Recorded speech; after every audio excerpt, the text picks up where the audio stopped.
Hi, I'm Sowmya. I lead an organization called Grey Matters India. Grey Matters India is an educational assessment and analytics company. And you might wonder why we are here at the Impact Forum, because we believe that assessments as a diagnosis is very important to move the education sector forward.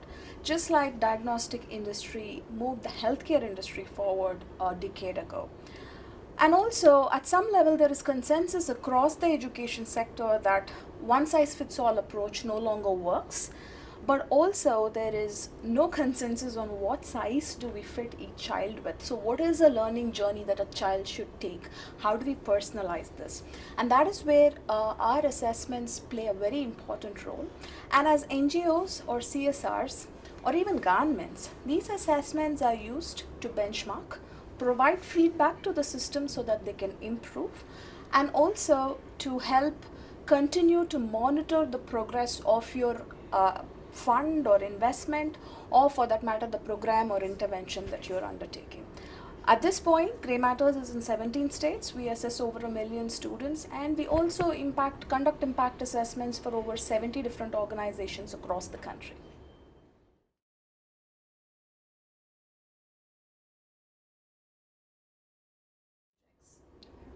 So, like I did mention, we are assessing multiple programs across the country, only focusing on education primarily.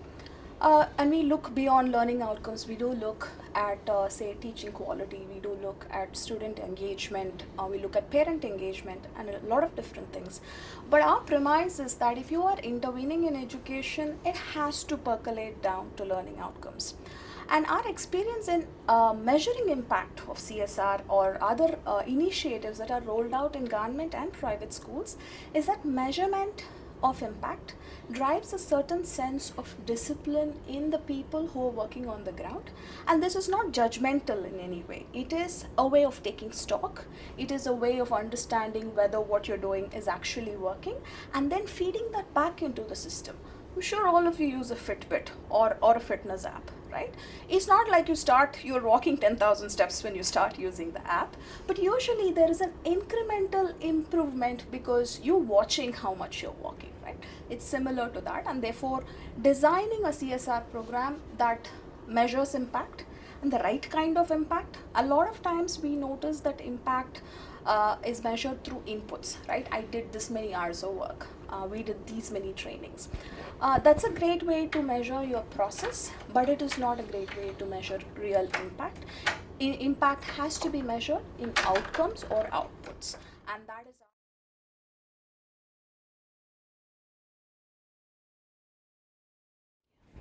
So, some of the projects, the impact assessment projects we do, are also linked to target setting and as well as some financial incentives that are linked to achieving those targets.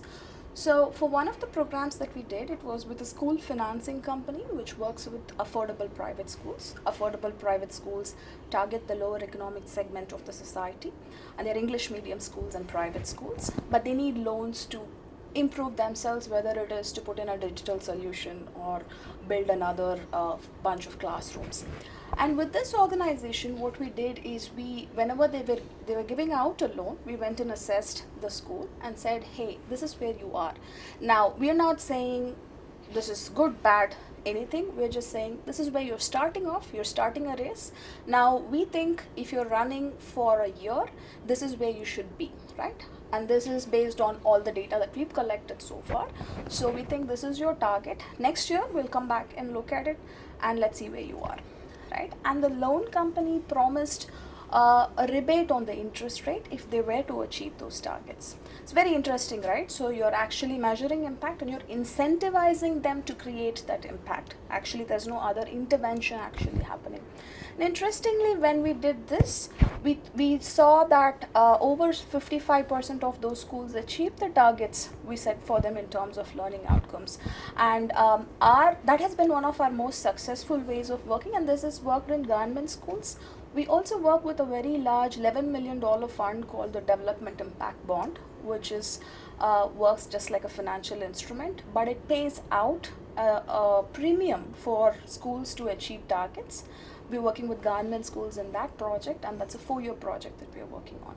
And whenever we have seen that, one, there is measurement always helps, like I already mentioned, to watch how you're doing, but also measurement linked to either award or some kind of an incentive rather than a stick, a carrot, seems to have a better focus on impact for those who are on the field and the stakeholders involved.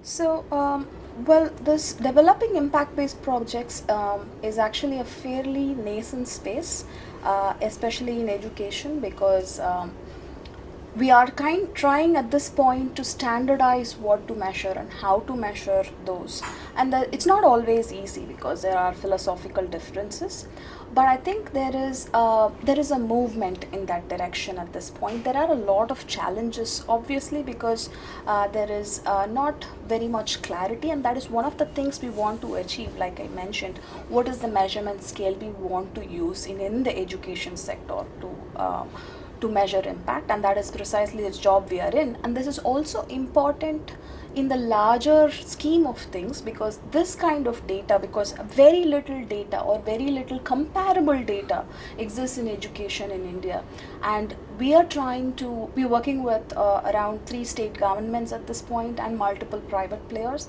We are building a database that allows for policy conversations, right?